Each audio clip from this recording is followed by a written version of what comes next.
Rain had been falling on Calder Vale for 11 days, when the hillside above Felgate Quarry began to move, and Tamsin Vane was the first to hear it change its voice. She was kneeling in the doorway of the end cottage on Quarryman's Row, resetting a hinge with a borrowed awl, when the sound of the rain against stone turned, for half a breath, into something else, a long, low grinding, like a millstone turning under water. She was on her feet before she had decided to stand. No one in the Row that morning knew what that half-second of sound would cost the county by autumn, or what it would give back by spring, and Tamsin herself did not know it either. She knew only that the sound was wrong, and that she had heard her father make that same judgment 100 times before he ever opened his mouth to say it. She left the awl in the door. Up at the old workings, the Duke of Aldermore stood with his land agent on a ledge of grey stone that had held firm for 30 years, and was not going to hold for 30 seconds longer. Julian Hale had not meant to come so close to the collapsed gallery. Selwyn Prentice had led him there himself, boots sure on ground he claimed to know, speaking pleasantly of drainage and old shoring, and the folly of ever reopening ground that had already taken 3 lives and given nothing back. It was Prentice's hand that gestured him 2 steps nearer the lip. It was Prentice who stepped back first when the ledge went. The Duke did not step back in time. A beam that had been rotting quietly in the dark for a decade came down across his leg with the whole weight of the slope behind it, and the world above him rearranged itself into a ceiling of loose rock that breathed dust and waited to finish the work. By the time Tamsin reached the quarry mouth, 4 men were standing at the edge of the fall, shouting things that would not help him. She did not shout. She stood a moment with her head tilted, listening to the rock the way her father had taught her to listen to it, the way other daughters had been taught to listen to a fiddle being tuned. Then she pointed. "Not there," she said. "That side is still deciding. Dig here, where it's already fallen. Fallen stone doesn't fall twice." A man built like a door frame turned to argue with her. Gethin Broad, who had been a quarry foreman when Tamsin was still small enough to be carried down that same hill on her father's shoulders, put a hand on the arguing man's chest instead. "Do as she says," Gethin said. "Her father built half this face. She knows its temper better than we know our own wives." They dug where fallen stone had already fallen. It took 4 minutes, though it felt to every man there like an hour, and at the end of it the Duke of Aldermore came up out of the dark, with his leg bent wrong, and his face grey with dust and pain, and something that was not quite either, and the first thing he did, before he let anyone touch the leg, was look for the woman who had told them where to dig. "Your name," he said. "Vane," she said. "Tamsin Vane." Something crossed his face, recognition or its shadow. Vane, as in Elias Vane, his daughter. He did not answer that at once. Above them, on the ridge, Selwyn Prentice stood very still, watching the rescue with an expression that a careless observer might have called relief. A careful observer would have noticed that his relief arrived a full 10 seconds after everyone else's, and that his eyes went not to the Duke's face, but to the sealed dark mouth of the collapsed gallery, as if counting something that was buried inside it. Felgate Quarry had been worked out, everyone in Calder Vale agreed, since the year Elias Vane and 2 other men had not come home from it. It had taken the Duke's leg for good measure now, or nearly had, and the county would spend the next 6 weeks believing that was the last thing it would ever take from anyone. The county was wrong about a great many things that August. It would not be the last time. They carried Julian Hale down the hill on a hurdle, and Tamsin Vane walked beside him the whole way, one hand resting light on his shoulder to keep him still, and neither of them yet knew what that hand would come to mean. Aldermore Hall received its master back through the servants' door nearest the surgery, because it was closer, and Tamsin followed him in without being asked, and without being stopped, which told the household more about her than any introduction could have. The house itself told her a great deal in return. Half its windows were shuttered, though it was full daylight. The hall smelled of cold hearths. A house that had once, by the look of its proportions, held 60 for supper now seemed to be holding its breath for one. "He does not like to be watched," said the housekeeper, an angular woman named Mrs. Combe, when Tamsin would not leave the surgery door. "He has not liked it in 2 years." "I am not watching him," Tamsin said. "I am waiting to see whether the surgeon sets that leg straight, because if he does not, your Duke will limp for the rest of his life over a mistake that takes 1 minute to prevent and a lifetime to regret." Mrs. Combe looked at her for a long moment, the way one looks at a clock that has just, against all expectation, chimed the correct hour. Then she opened the door. The surgeon did not set it straight the first time. Tamsin told him so plainly in front of the Duke, in front of a footman, in front of God, and was proven right when the leg swelled wrong within the hour, and had to be reset with her standing in the doorway to see that it was done properly the second time. Julian Hale, grey and sweating and flat on his back, found breath enough part way through the second setting to say something dry to the ceiling. "You may bill me," he said, "for the consultation."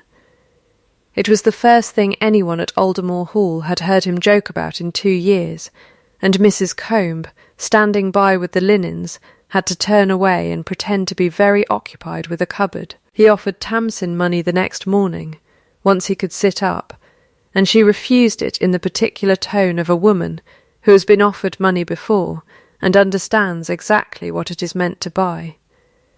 "I did not carry your leg down that hill to be paid for it twice," she said.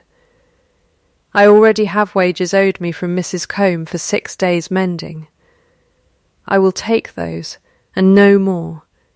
You saved my life. I read a rockfall the way my father taught me to read one. That is not charity from either of us.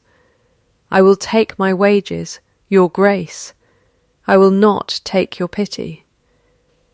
He studied her a moment, not her face first, though it was a good face, composed and unhandsome in the way that wears well. He studied the set of her shoulders, the stillness in her hands, the flat, unflinching manner in which she had corrected a surgeon twice her age. "Vane's daughter," he said again, as though testing whether the words explained her. They did not quite. Nothing about her seemed explained by anyone else's name. He was, she came to understand over the following days, a graver man than his rescue had suggested, and grief sat on him the way damp sits on old stone. Invisibly, until you touched it and found it had gone all the way through. His wife had died of a fever 2 winters past while he was at sea with the fleet. His father had died the year after that, deep enough in debt that the word had followed the family like smoke follows a house fire, visible from every direction long after the flames were out. He spoke little and moved carefully, a man husbanding a strength he was no longer certain he had, and when he did speak, it was with an economy that Tamsin found she liked better than she expected to, because it meant that when he did say a thing, he generally meant it. The trouble arrived on the 9th day, in the shape of a letter with a black wax seal, carried up from the receiving room by a footman who would not meet anyone's eye. Sir Aldous Vere, trustee under the late Duke's will, wrote to inform his Grace that the estate's accounts, as submitted for the previous 2 quarters, showed a shortfall serious enough to warrant the exercise of his powers under clause the 9th, namely that should the estate not be demonstrably solvent, and the succession not demonstrably secured by marriage, by Michaelmas next. The trust would assume direct management of Aldermore's outlying lands, including the tenant farms of Calderwell, for the purpose of their sale. 6 weeks. Julian read the letter twice, standing at the window of a study that had not been properly heated in a year, and set it down with the particular care of a man who did not trust his hands not to crush it. Married, he said, to no one, and solvent. In 6 weeks.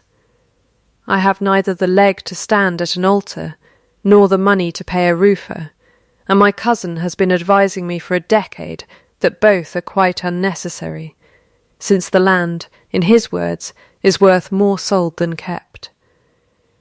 Selwyn Prentice arrived within the hour, as he always seemed to when trouble arrived first, all warm concern and quiet competence, already speaking of a Miss Honoria Deal of Bexmore, an eligible and biddable connection of the Vere family, who might, with the smallest encouragement, be persuaded to a swift understanding. He spoke of her at length. He did not once ask after the Duke's leg. It was Tamsin, come in to change a dressing, and finding herself unable to leave without seeming to flee, who watched Julian Hale look at his cousin for a long moment, and then look, instead, at her. "Miss Vane," he said, "a word, if you can spare one." He proposed it to her plainly an hour later, with Mrs. Combe hovering at a distance too great to hear and too close to pretend disinterest. It was not a proposal of the kind either of them had ever imagined making. He needed a wife within 6 weeks who could stand before Sir Aldous Vere and be seen to be respectable, capable, and real, not a connection of Prentice's choosing, bought for influence. She needed wages that did not depend on any man's goodwill, and standing enough to protect the Quarry families, who had nothing else standing between them and eviction. "I will not pretend to feelings I have not had time to earn," he said. "You would have my name, my protection, and my word that no one under this roof will go hungry or homeless, while I have breath to prevent it. In return I would ask only that you consent to be seen as my wife before the county, and be one, in the ways that matter to a household, whether or not either of us ever calls it more than that. And if I refuse, then I will marry Miss Deal, and you will keep your wages, and I will be grateful to you for the rest of a life I would not have had without you.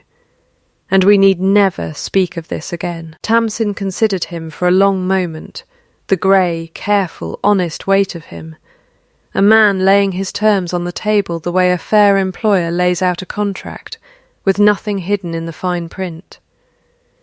"I have conditions," she said. "Name them." "Fair wages for every man and woman who works this estate, paid on the day they are due, and not a day later. No interference from your cousin in the running of the Quarry family's welfare. And when I say a roof is unsafe, it is mended, not argued with." Something that was almost a smile moved at the corner of his mouth. "Done," he said. "All 3. Then I accept your bargain, your grace, not your pity. I begin to understand," he said, "that you would not know how to accept the second if I offered it wrapped as a gift."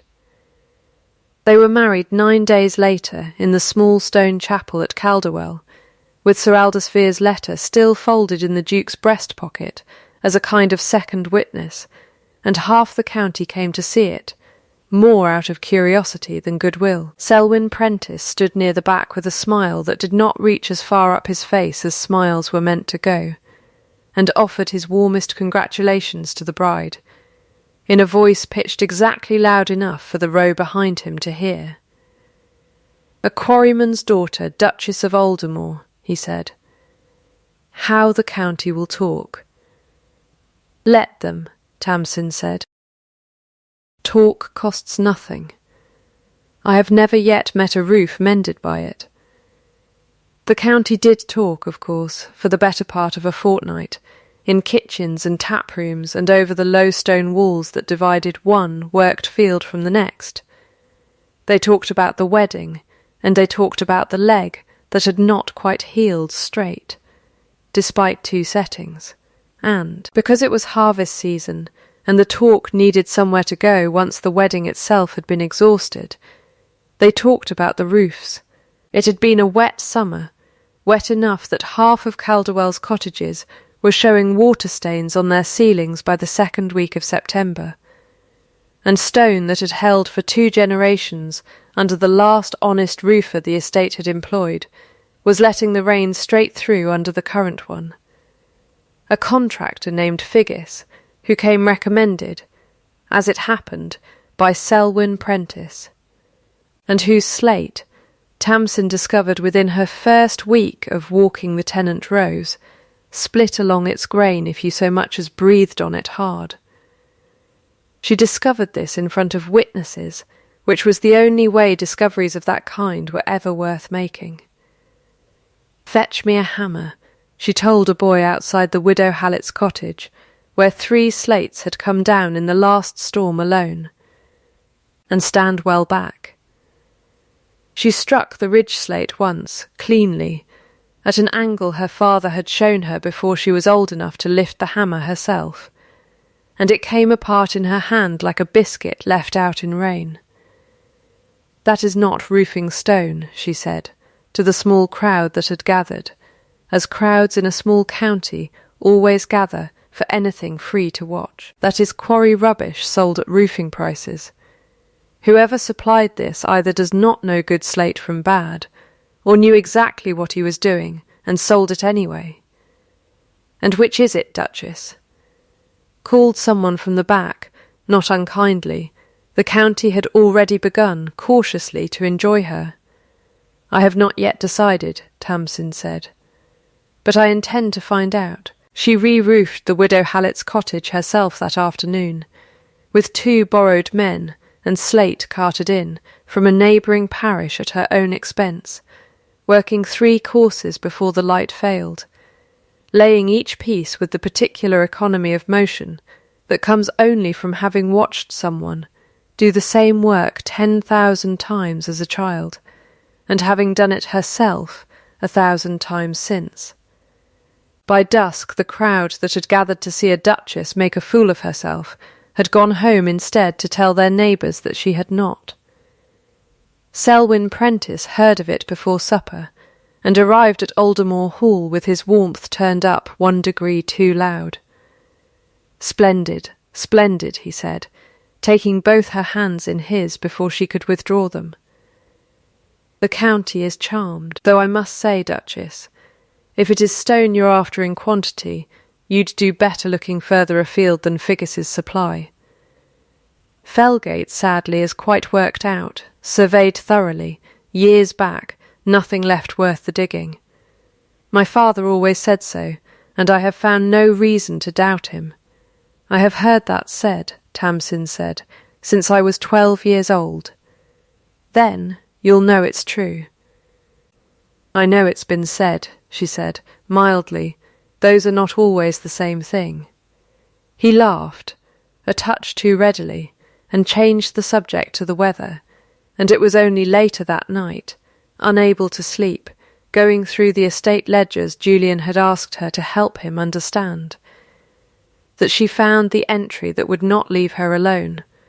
A payment, 11 years old, for shoring timber never delivered to Felgate, signed off by S. Prentice, land agent, in a hand that pressed too hard into the paper, as though the pen itself had been angry. She did not know yet what it meant.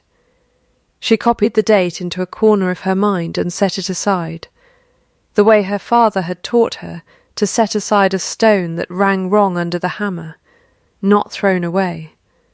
Never thrown away, only kept until its true weight could be judged.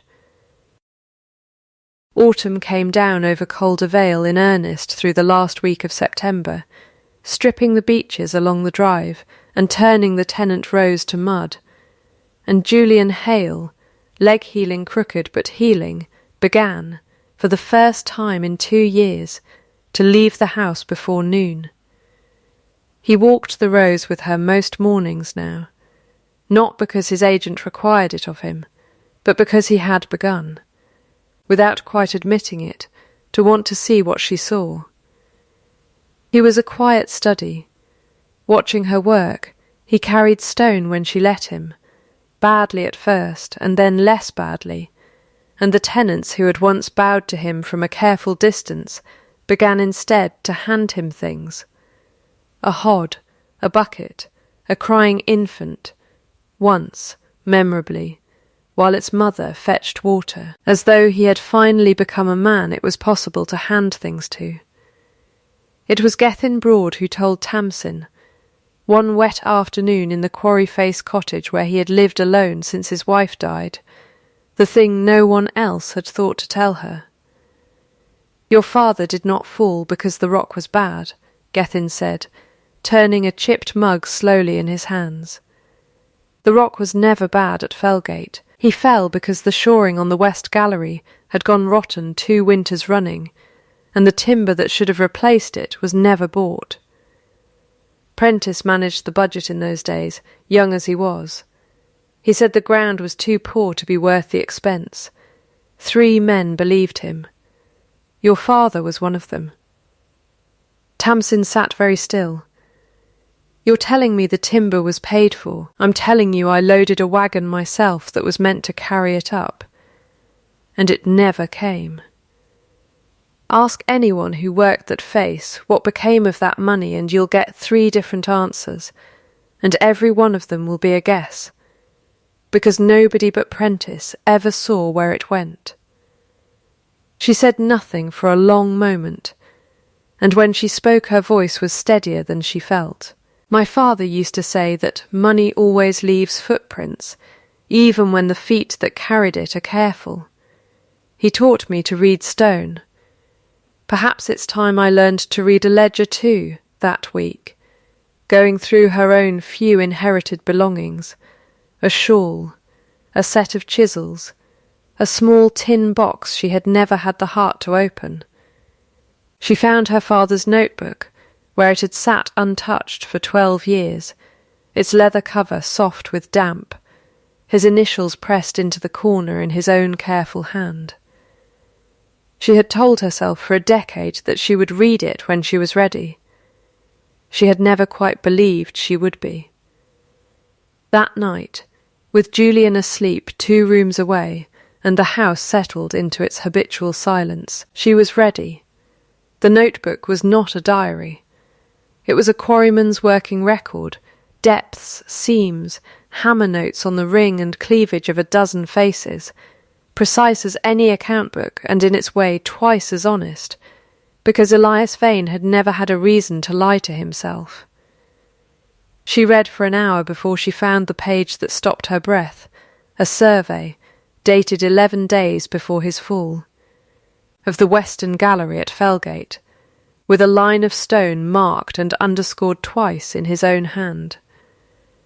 "The good vein lies west of the failed gallery, beneath the poor stone we have been cutting.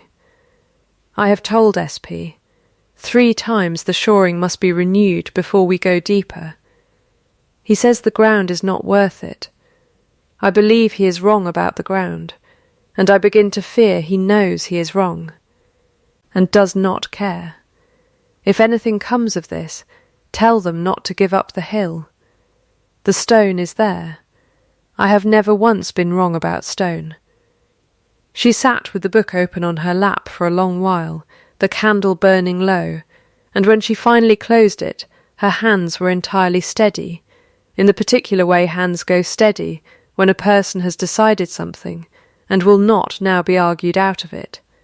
She showed the page to Julian the next morning, and watched him read it twice, the way he had read Sir Aldous Vere's letter, and set it down with the same careful, contained anger. "He knew," Julian said. "My cousin knew there was good stone under that hill, and he let 3 men die rather than spend on timber. He let it be believed the hill was empty," Tamsin said. "That is not quite the same claim, and it will not be provable with a father's grief alone. We will need more than a dead man's notebook to move Sir Aldous Fear. Then we will find more. He looked at her, really looked, in the way he had begun, lately, to look at very little else when she was in a room. Will you go up to Felgate? I would like to see it again, properly, this time. Not carried out on a hurdle. They went together 3 days later, on a morning bright enough to make the wet slate shine, Gethin walking ahead with a lantern, though the sun was well up, out of old habit more than need. At the mouth of the western gallery, where the Fool had been shored off and left, rain of the past fortnight had washed a fresh scar down the rock face, exposing beneath the crumbling grey stone that had failed a narrow, dark, close-grained seam that caught the light and held it. Tamsin knelt and struck it once with the small hammer she had carried up from home. It rang clean and true, the note her father used to call the only honest sound in the county.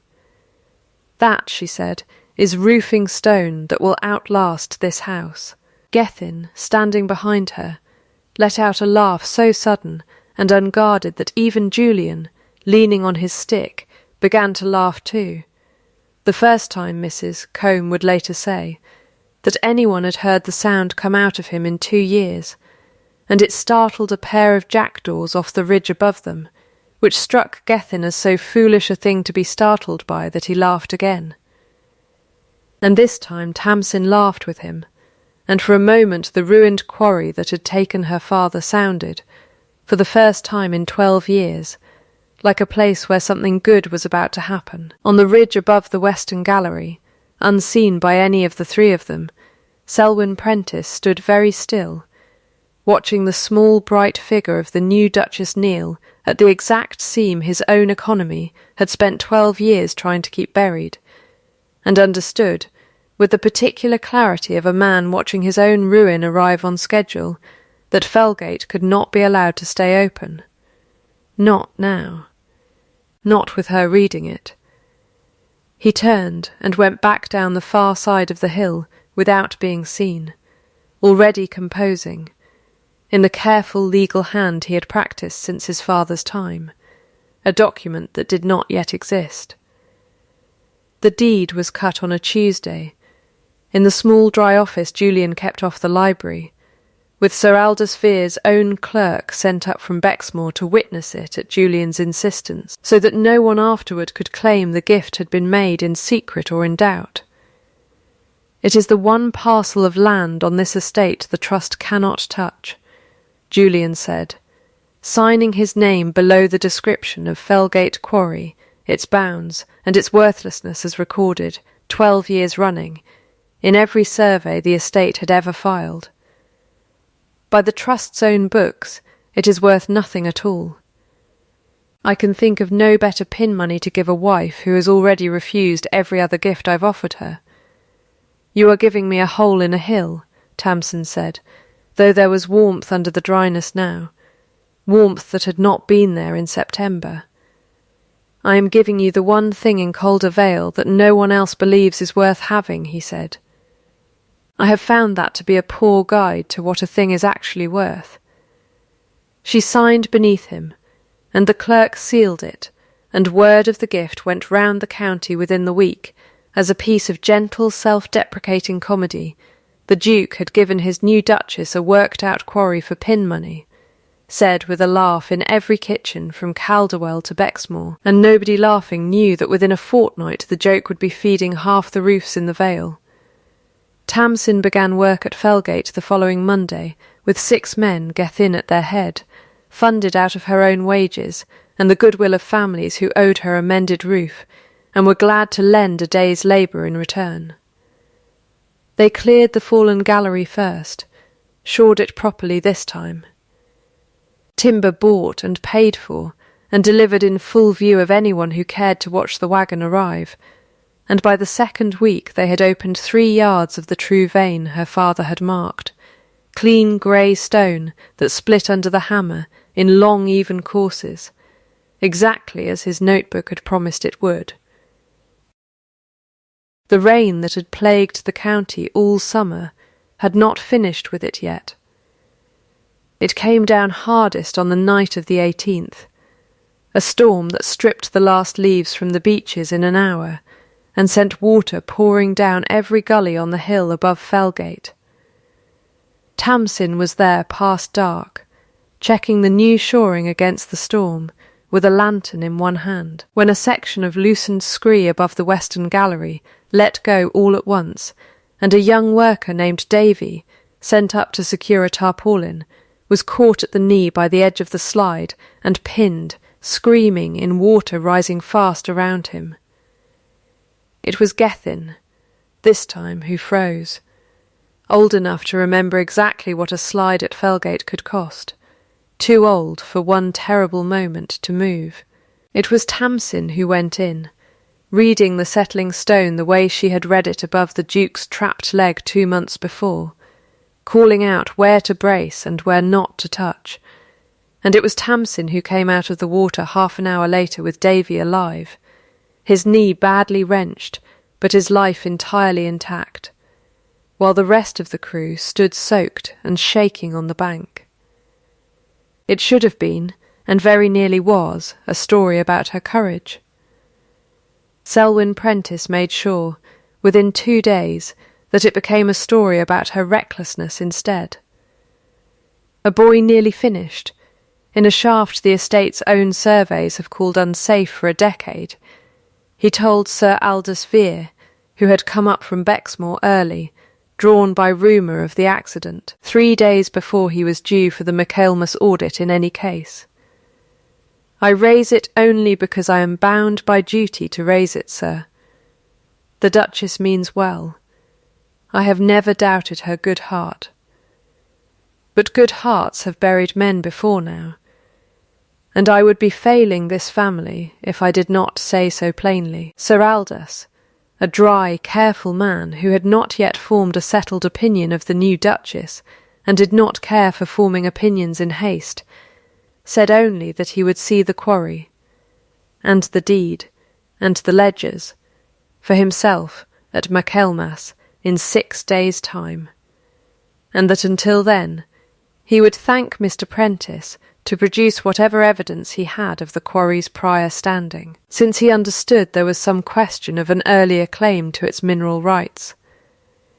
The question of the earlier claim arrived at Aldermore Hall the following morning, in the hands of Prentice's own clerk, a thin, unhappy-looking man named Oswin Trask, who would not meet anyone's eye as he laid a folded, ribboned document on the library table. It was a lease, dated some 9 years past, purporting to grant the mineral rights of Felgate Quarry in perpetuity to one Josiah Wren, a name no one in the room had ever heard, and which Prentice explained, smoothly, belonged to a mining associate of his late father's, long since removed to the north, whose heirs, he understood, would be willing to sell the rights back to the estate for a fair and reasonable sum. "Which is to say," Julian said slowly, reading it, "that my wife's deed is worthless, and the quarry she has spent 2 months and her own wages opening belongs, and has belonged for 9 years, to a stranger." "I am as distressed by it as you are, cousin," Prentice said. "I only wish it had come to light before the gift was made. It would have spared everyone a great deal of trouble." Sir Aldous Vere, examining the document with the flat professional patience of a man who had examined 10,000 such papers in his career, said nothing at all, which was somehow worse than saying anything would have been. Tamsin did not touch the lease. She stood very still, the way she had stood at the mouth of the collapsed gallery in August, listening for the wrongness in it, and when she spoke, her voice had gone forensic and quiet in a way that made Prentice's smile falter for the first time since he had entered the room. "May I see the boundary description?" she said. It was not a question. Trask, without quite meaning to, handed it to her before Prentice could stop him. She read it once, twice, and something in her face went very still and very sure. "This lease describes Felgate's southern boundary as running to the Bexmore Toll Road," she said. "I have walked that boundary a dozen times this autumn. There is no toll road there. There is a drover's track, unpaved, that has never once been called a toll road in any deed I have seen, because the Bexmore Toll Road was not laid until 3 years after the date on this document. I know, because my father cut the stone for its milestones. I have his invoice for the work at home, dated and signed by the county surveyor. The room went very quiet. A man does not describe a boundary by a road that does not yet exist, Tamsin said, unless he is writing the description some years after the date he has put upon the paper. Sir Aldous Vere looked up from the document for the first time since it had been handed to him, and looked, not at Tamsin, but at Selwyn Prentice, with the particular stillness of a man recalculating a sum he had thought already settled. "I will want that invoice," he said, "before Michaelmas, and I will want Mr. Trask to remain at Bexmore until then, where I may find him." Trask, standing by the door with his hands folded too tightly together, said nothing at all, but the look that crossed his face was the look of a man who has just watched the ground open beneath a lie he never wanted to tell in the first place. The 6 days before Michaelmas passed the way water passes over a mill wheel, steady, relentless, turning something with every hour. Tamsin rode to Bexmore herself for the milestone invoice, found it exactly where her father's careful hand had filed it 12 years before, and returned with it wrapped against the damp inside her cloak, as though it were made of glass.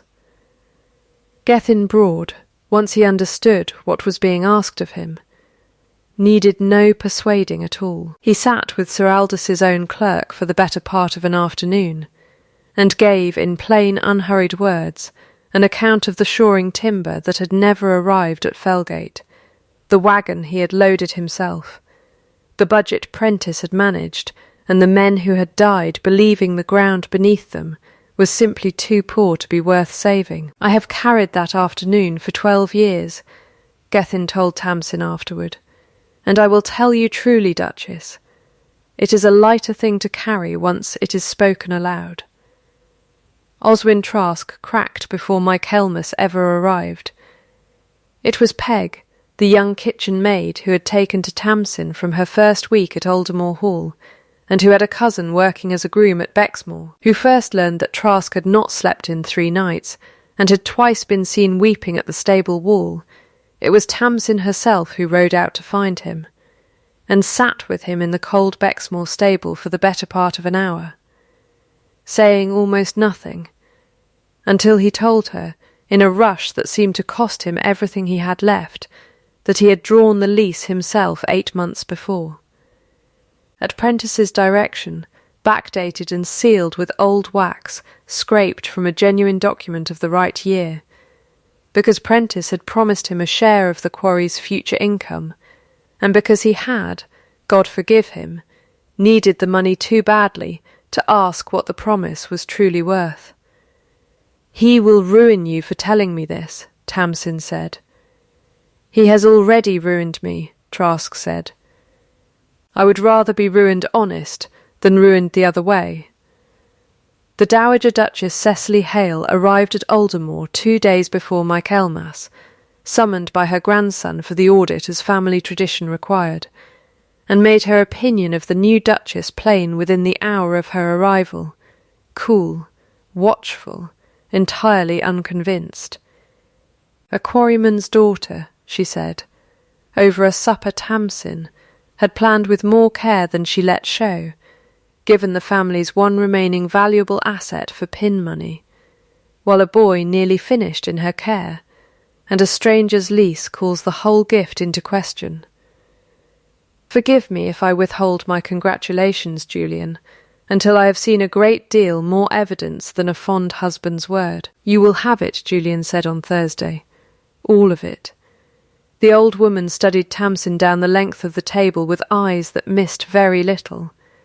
"See that I do," she said. "I have buried a husband and a son to this family's debts, Duchess. I find I have very little patience left for pleasant stories that are not also true ones." "Then we are agreed on one thing already, Your Grace," Tamsin said. "I have no use for pleasant stories either, only true ones." The dowager did not answer that, but something in the set of her mouth eased by the smallest possible degree, and later that night, unseen by anyone, she sent her own maid quietly to Bexmore to make certain inquiries of her own, because a woman who had survived 40 years in this family trusted no one's evidence so much as her own. And by Thursday morning, when she took her seat in the great hall of Aldermore Hall among the assembled tenants, county gentry, and Sir Aldous Vere, she had already, privately, made up her mind. The great hall at Aldermore had not held so many people at once since Julian's father's funeral, and the contrast could not have been more complete. Fires burned in both hearths. Windows that had stood shuttered for 2 years had been thrown open to the pale Michaelmas light.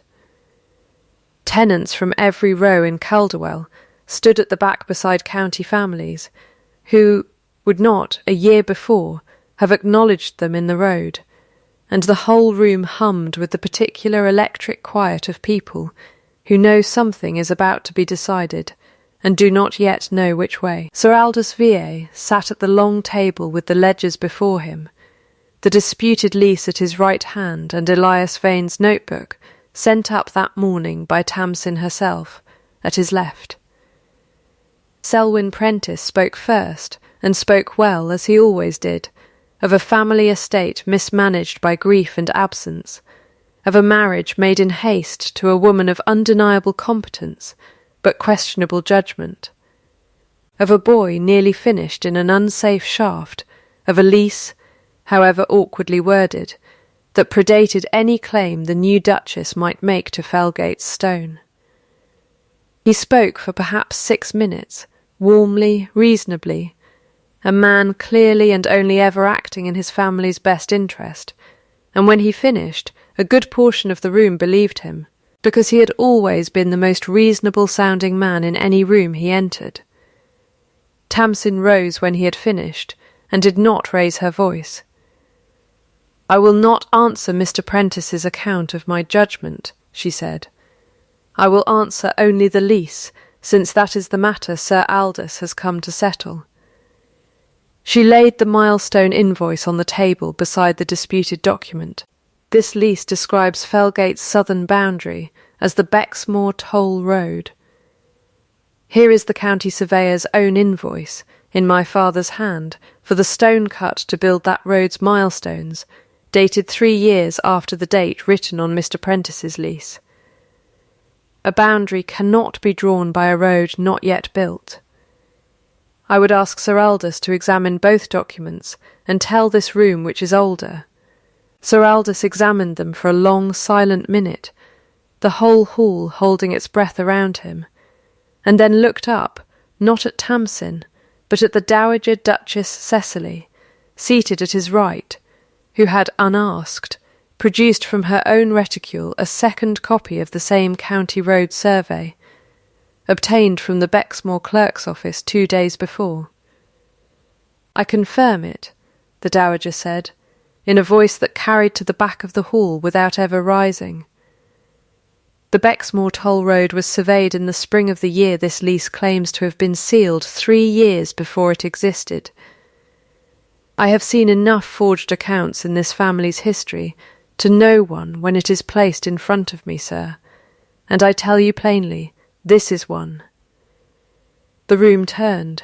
It turned the way a tide turns, not all at once, but everywhere together, a shift in the angle of 200 bodies that Prentice felt before he understood it, and his easy warmth, for the first time in the whole proceeding, faltered. "Grandmother, you cannot know." "I know a road when it has not been built," she said. "Sit down, Selwyn." He did not sit down. He turned instead to attack the notebook, calling it a grieving daughter's fancy, a dead man's wishful marks on paper that proved nothing but a father's optimism about ground that had after all taken his own life. It was Gethin Broad, called forward by Sir Aldous, who answered that. "I loaded the shoring wagon myself, the week before the fall," Gethin said, standing very straight in his good coat, addressing the room rather than the table. "It never reached Felgate. I asked Mr. Prentice where it had gone. He told me the ground wasn't worth the expense. 3 men believed him. I am the only one of the 4 of us left standing here to say so." The silence that followed had a different quality than the one before it, no longer curious, now something closer to grief. 200 people quietly recalculating 12 years of a story they had told themselves without ever once questioning who had first told it to them. Sir Aldous turned finally to Oswin Trask, waiting pale and wretched near the door. "Mr. Trask, did you draw this lease?" Trask's voice, when it came, was barely above a whisper, but the hall was so silent by then that it reached every corner regardless. "I did, sir, at Mr. Prentice's direction, 8 months past, in exchange for a promised share of the quarry's future profit. I have the wax I scraped from the old document still in my desk if you wish to see it matched. I have never in 14 years as trustee to this family," Sir Aldous said slowly, "seen a forger keep his evidence so carefully. I find I am glad of it today." Selwyn Prentice, alone now in the centre of a room that had entirely turned against him, seemed for a moment to consider brazening it further, and then, all at once, did not. Something went out of him, the warmth first, then the reason beneath it, and what was left standing in the great hall was a thin, ageing man who had spent 30 years managing an inheritance that would never be his. "I was the 4th son," he said, to no one in particular, in a voice that had lost all its performance. "There was nothing left for me by the time the will was read, nothing but management. I only ever wanted what was owed me. 3 men were owed a great deal more than you took from them," Sir Aldous said, not unkindly, and not gently either. "You will surrender your agency of this estate today. You will make restitution to the families of Elias Vane and the 2 men who fell beside him, from your own means, in full, and you will leave Calder Vale by the end of the month and not return to it. I will not have you prosecuted for the sake of a family name that has suffered enough scandal this generation, but you will not be forgiven, Mr. Prentice, only spared." Trask, weeping openly now, was dealt with more gently. His confession weighed in his favour, his position forfeit, but his liberty intact, ordered to repay what he could and permitted, on the Dowager's own quiet recommendation, a fresh character reference to begin again, honestly somewhere the name Trask had not yet been ruined. It was Sir Aldous who turned last to Tamsin. The ledgers now entirely reordered in his understanding, and inclined his head with the particular formality of a man admitting an error he did not enjoy having made.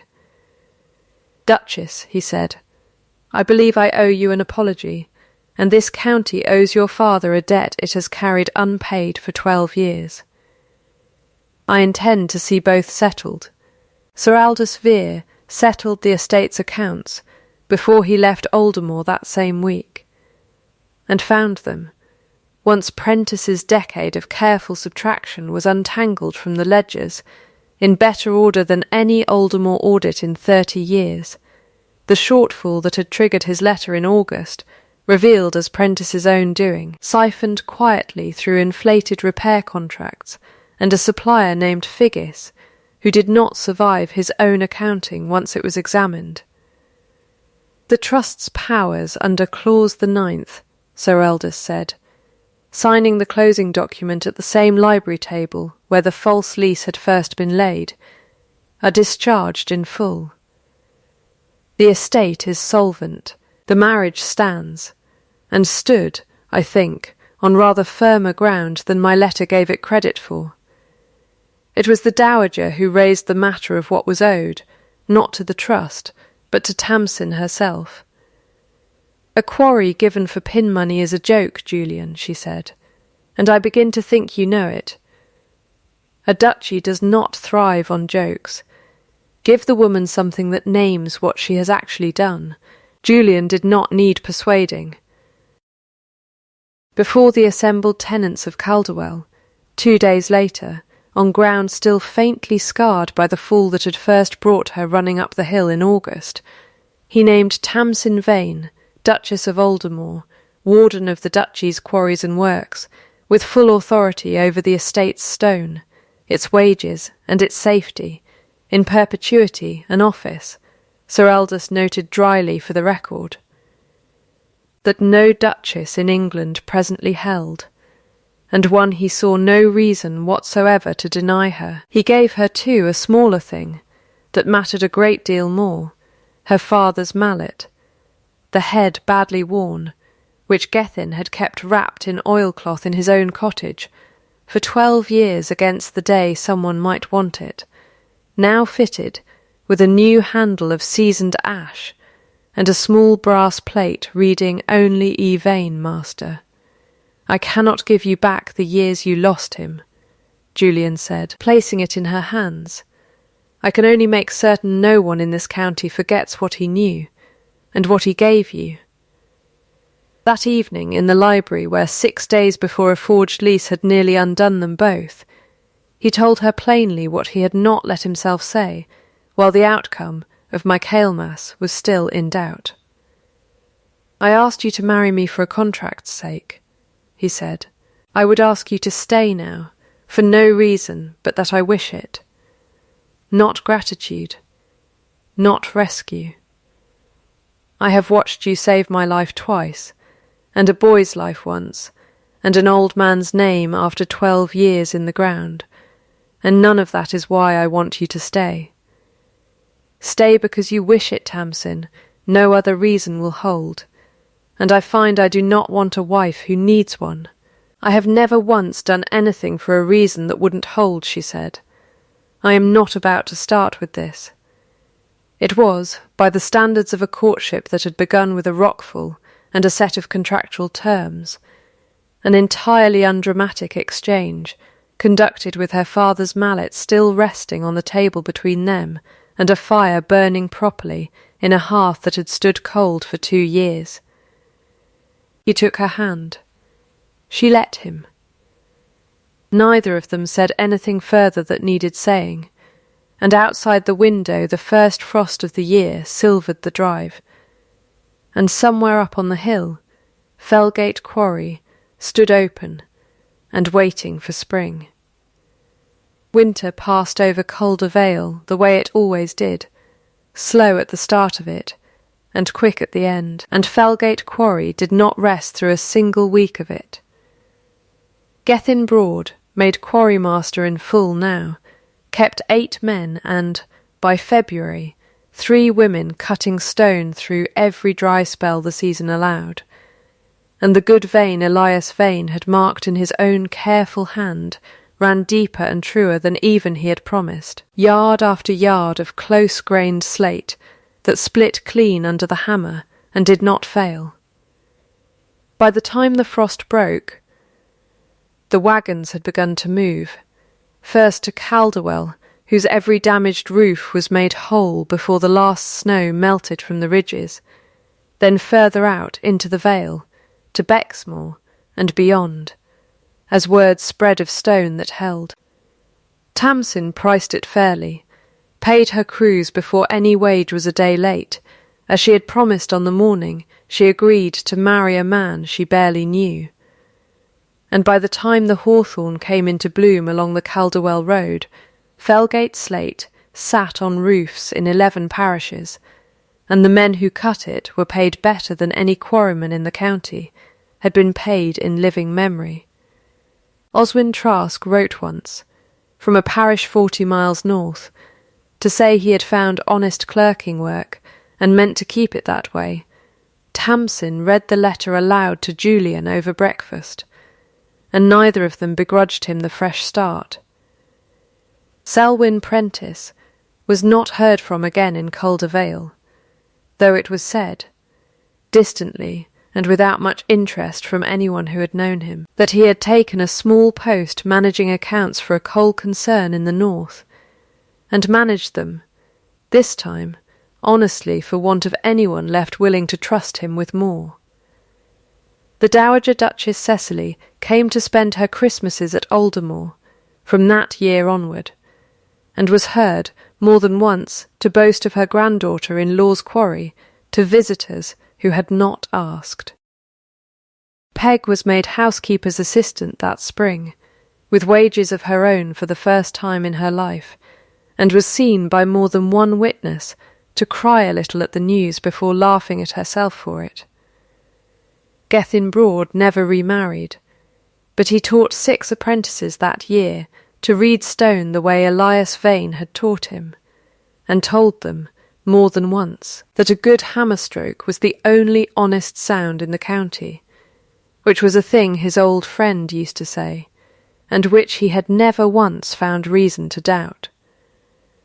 Aldermore Hall itself, by the following autumn, bore almost no resemblance to the house that had received its master home through the servants' door, with a broken leg a year before. Every window stood open to the light that could be got from a Calder Vale sky. The kitchens ran loud past dark most evenings, full of a household that had learned, somewhere over the course of a single winter, how to be a household again, rather than a place where one grieving man waited alone for time to pass. Tamsin walked up to Felgate one clear morning, near the anniversary of the fall that had first brought her running, Julian beside her, his leg healed as straight as it was ever going to heal, leaning only lightly on the stick he still carried out of habit more than need. The western gallery, once a black collapsed throat choked with rubble and rotten timber, stood open now to the morning light, its walls cut clean in long true courses, workers' voices carrying down the hill in the easy, unhurried rhythm of men who trusted the ground beneath them. She stood where she had once knelt in the dark, listening for a rockfall that would decide a man's life, and heard instead the ordinary cheerful clatter of a quarry, doing exactly what a quarry was meant to do. He would have liked this, Julian said. He would have said it was only stone doing what stone does, Tamsin said, when someone finally troubles to ask it properly. A house did not ask what hands had raised its roof, only whether the roof was sound, and it was a question Calder Vale had learned that year, that stone never failed to answer honestly, whatever the men who cut it might try to claim instead.